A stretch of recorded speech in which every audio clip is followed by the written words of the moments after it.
Stu Man's not happy because Daddy is always working, huh? I know. He said, I just want to lay on your lap. Huh?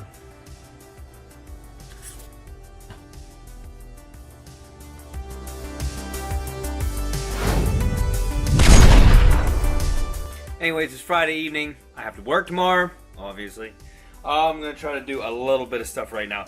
Got the rebuild kit for the carburetor on my KTM. I'm going to try to slap that in real quick. Another thing I want to do, and I don't know if I'm going to get it done tonight, but I want to bake the stock headlights for my Civic, because I am going to be putting the stock headlights back in. And then I got to do a comparison. A company sent me some LED bulbs, and it came in nice packaging, so I thought they're not going to be that great. I'm pleasantly surprised that they seem like they're going to be good. They resemble the BeamTech bulbs, except for these are fully adjustable. I mean, fully adjustable means you can move it however you want to in the housing to get the beam adjusted right. I don't know if you can see that, but the actual element is right where the normal element would be on a normal bulb. There's no ballast, you just have a plug. This part right here is just held in by rubber grommets, so it comes off. So I can put this in the actual housing of the headlight, clamp this in, and then I can put this through the rubber boot and not have to worry about tearing it when I put it in there.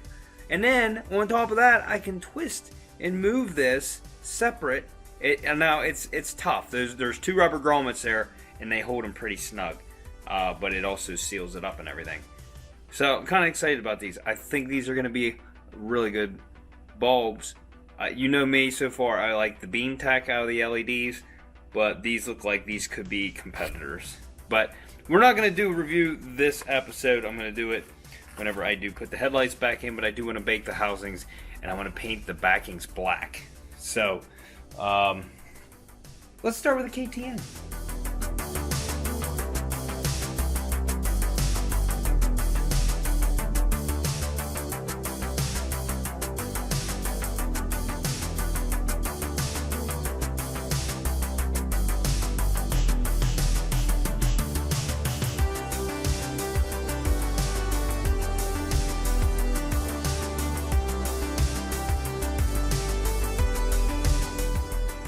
So one thing exciting with this rebuild kit, main thing I need it for is the needle and a seat to shut the fuel off and let the fuel in.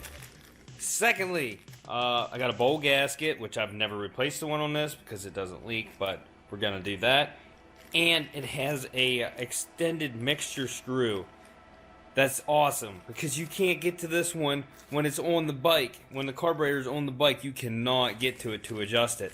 And with this on there, I'll be able to adjust it while it's running, so we can finally tune this thing so that it runs better. And so we know if we need a bigger jet or not, because if you can't get it adjusted with this, you normally have to go up a jet size. Other things I got, check this out on HomeDepot.com. This is a refurbished power washer, and it actually works pretty good. It was like 49 bucks, 1600 psi. We're gonna use that to clean the underside of this here eventually, but I did test it out and it works great. So I'm gonna start disassembling this jalopy over here and get this carburetor adjusted.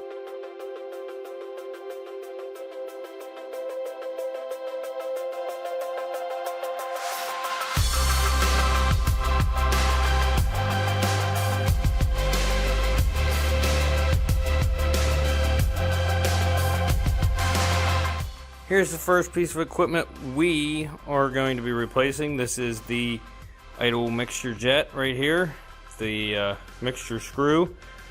I'm going to be replacing it with that bigger one. I don't even know if it can be done with the bowl on, with the bowl off. I mean, it might have to be, might have to go on afterwards. I'll have to check this out real quick. Also got the needle out, it's right here, and I need to get the seat out. It's up in there, and it looks pretty cruddy, so that's probably what needed to be replaced, and that's what I'm gonna do right now.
So it had two issues. The needle was sticking. That was the first issue. The second issue was my fuel hose from my fuel tank to my carburetor is old and hard. Yeah, baby. Yeah. And it was smashed shut. This hose right here, you can see how it's kinked right there. It wasn't letting fuel through. It wasn't running through the fuel filter. She's running now.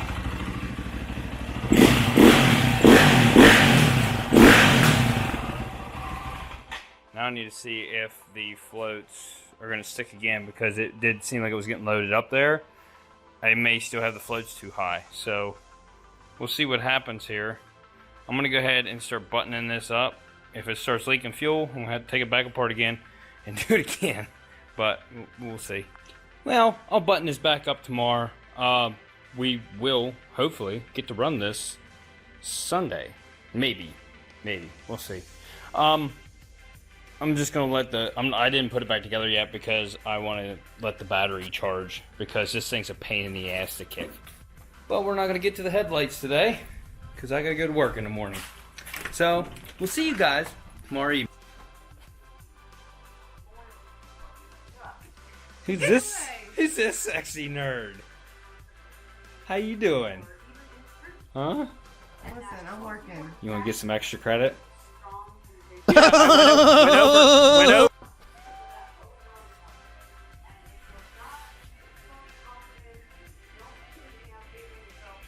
Alright, boys.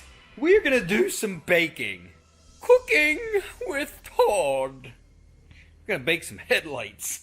Not really hungry for some headlights right now, but we're gonna bake the stock ones. I want to paint these, the backings, black, so we're gonna stick them in the old oven. But first of all, I need to remove these color change bulbs. I've got it in here because these things, although they are neat, I thought it was a good idea, they suck. So, and I got new boots since I tore one of them. I don't even know which one it was. It was this one over here. But got to take all the bulbs out of it anyway to bake it. You don't want to leave your bulbs in, even your like vent tubes, anything rubber. You want to take all that stuff off. There's clips around the edges. You want to get all those. And you might have a couple screws holding it in, or might not be. It might just all be clips. But on some of them have a couple screws. I don't see any. So let me get these prepped and ready, and then we'll throw them in the oven. Alright, now be ready to do some prying when you pull it out of the oven, but all the rubber hoses off, all the light bulbs out, and all of the metal clips are off around the edges. So, we're going to bake this thing. We're going to clean it up real good too before we put it back on.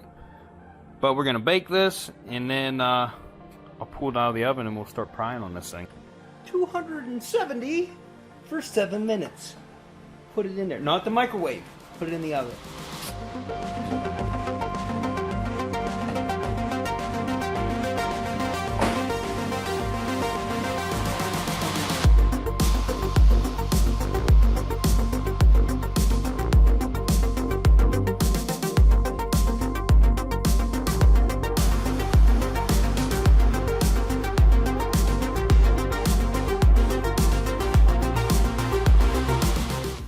is going to make this a lot easier than I even thought, because the part I want to paint is the trim inside the actual lens. There's a couple screws that hold that in there. Yeah, and I overheated these. I was outside doing something. Ashley was inside. I thought she'd say something to me when the buzzer went off, and she did not. So these were in there an extra 5 minutes, so they survived. And they just fell apart. Honestly, it can kind of work better. It worked in my favor, but I don't recommend doing that.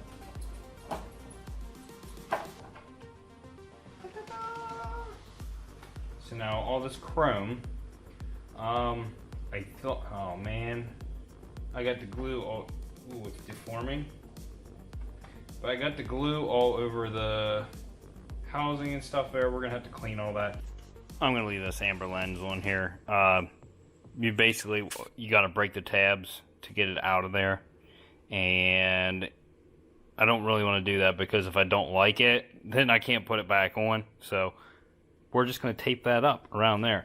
Get the glue off of some of this stuff, and we'll see what I come up with here. Alright, so I went the extra mile, and as you can see, I scuffed this, the Scotch-Brite, cleaned everything, shoved foam down in there with a little bit of tape so it's like a crisp line, and I wiped it down with Rust-Oleum bug and tar remover. So now we're going to hit this with some high heat paint, and I need to find oh, there's a piece of cardboard right there.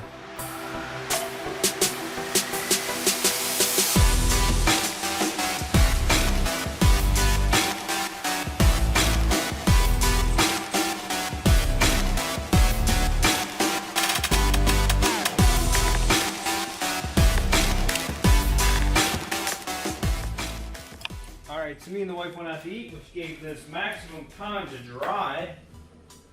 And, oh, shoot, I can still see a little bit of chrome. So, more paint it is. Alright, so I took the other light apart, which is this one, started masking it off. This is an aftermarket light. This is not the factory headlight. I believe this one's factory, but this one's not. I also changed my mind at the last minute. I was using this high heat paint, which is a flat black, and last coat I used this premium Rust-Oleum because I wanted to have a shiny finish, and it looks pretty dang good. That's just one coat over top of the high heat, and I do see one fisheye right there. Why? I don't know, but that's not going to hurt anything. It's just a speck. Besides that, it looks pretty dang good. Now, I think I got to wait for this to dry a little bit more. Actually, I could probably demask that. It's not coming off of my finger. So, yeah, maybe I'll just start demasking this.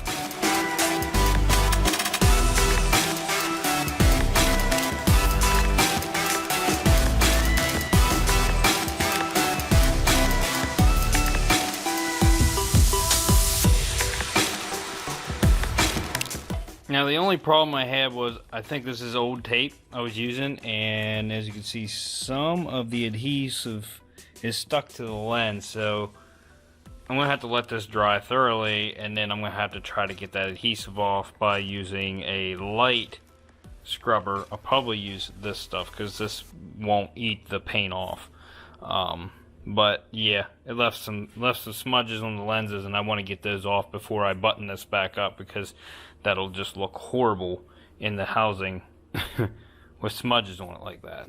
But that looks pretty awesome compared to that.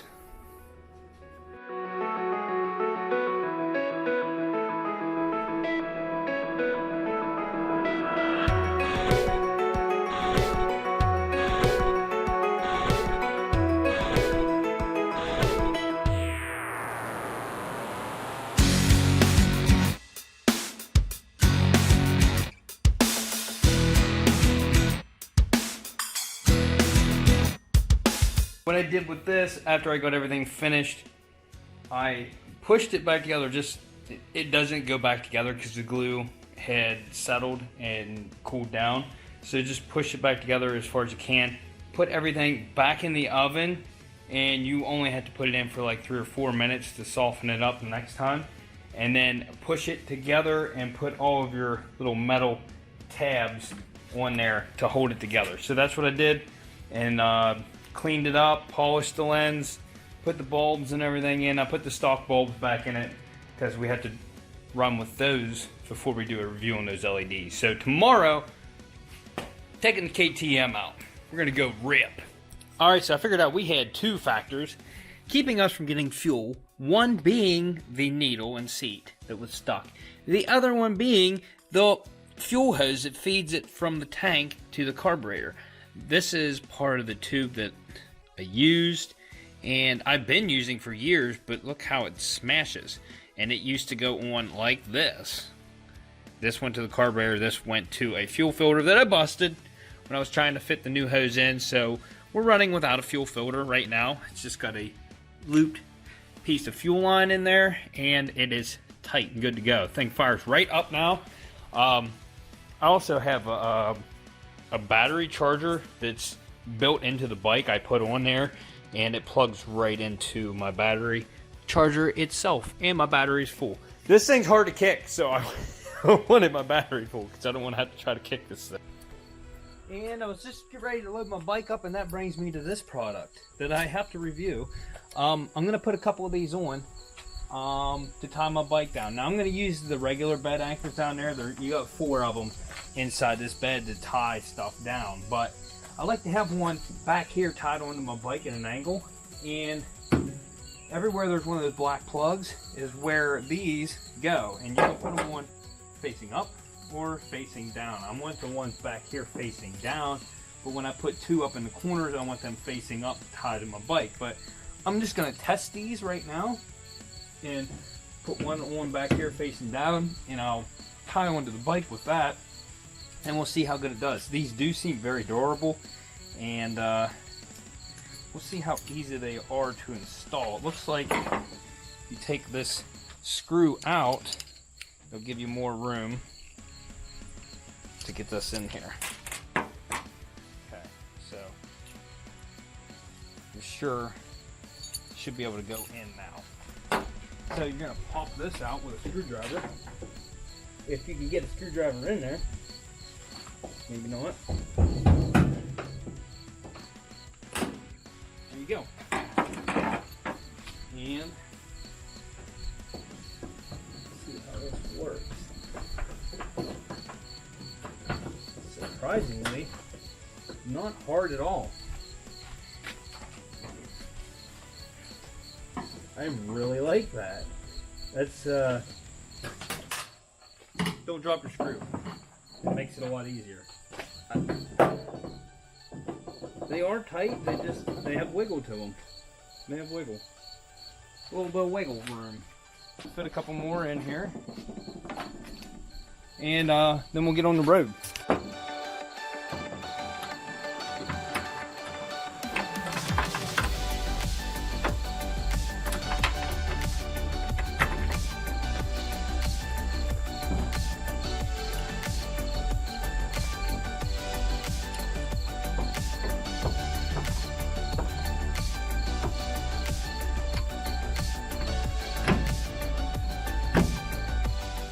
Alright, so the first one I installed, I over-tightened that screw. So you got to watch how tight you make those. But notice how it doesn't have free play. There's no free play in it now. They're retractable. Come out. Now we're going to put some strain on these. In fact, let me put 2 up in the front corners, and I'm going to strap my bike to. I'm a little iffy about doing this. I was going to just use the bed anchors, but why not test it the right way? So we're going to put in the side corners there, put a couple anchors in there to hold my bike.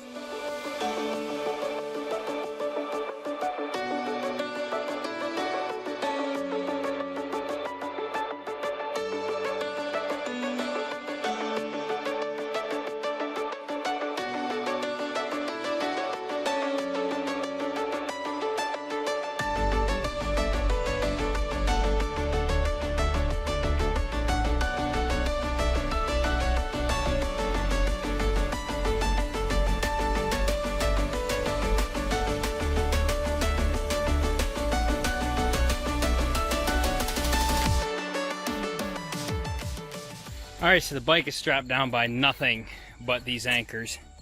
Right there. This one's inside of here, and I'm checking them out. They seem pretty sturdy, but they got some pressure on them. So, and this is a heavier bike. It's not heavy, but it's a little heavier than normal. So, guess we'll check her out. Okay, so you're gonna see the top of my mirror. But the worst part of this whole trip to where I'm taking the bike to, this secluded area, is my driveway. So let's see if it falls off. I hope it doesn't. You'll get to see it firsthand if it does. It looks pretty dang sturdy if you ask me. So, how about that? There's my water on the floor. Alright, well, I guess when I get out here and I unstrap it, we'll check the hooks and see if they got loose or if they're still pretty snug in there. Catch you guys out there. So, they're still tight. And with a little bit of persuasion, I think they still go in too. Yep. Pretty good. Pretty good. It didn't bend it up. It looks pretty good on the inside. I'd say they're pretty neat. Now, they're a little pricey, so I'm a little iffy on that.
Bike up to the farm now, go for a ride, but I thought I lost this camera. I was moving it from one spot to another and I had it on a tripod and I was holding it, and I got to where I wanted to put the camera and I looked at the tripod and the camera wasn't there. This thing was covered in dirt. I thought I broke the gimbal because it didn't want to work afterwards, and I tore the little sticker that's in between the body and the gimbal, and it was hitting it. So whenever it calibrated, it was detecting there was something wrong with the gimbal. I got that piece of sticker off and it works good now. Hopefully I didn't do anything to the speakers or anything like that, but we didn't even get her that dirty, boys. Got a little bit of mud up under the inside there, but it's really not that bad at all. She ran like a champ. She didn't run any different than she used to. She runs about the same. Really no difference at all. Yeah, so, but it runs like a champ. Thing's great off-road. I do have to say that makes me a little sad to go out there and see all the trails that I used to ride when I was growing up, all grown in. It's like nobody's riding anymore. Everything's posted. There's really nowhere to ride anymore. It sucks, unless you go on a poker run, which I plan on doing.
you guys like that little Ryobi power washer. That thing's pretty neat.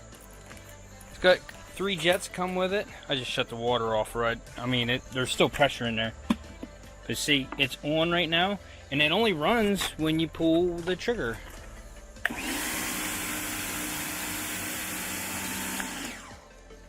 Pretty neat, huh?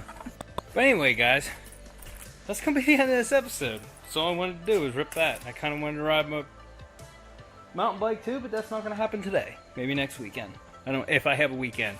Probably won't have a weekend. Also got to get this 4-wheeler done. I keep saying that. Probably start on the 4-wheeler next weekend. Probably won't get to ride my mountain bike, but it is what it is. I'll get done what I can get done. So if you guys like this episode, go check out some of my other ones. Like, subscribe, and we'll see you on the next episode on Red.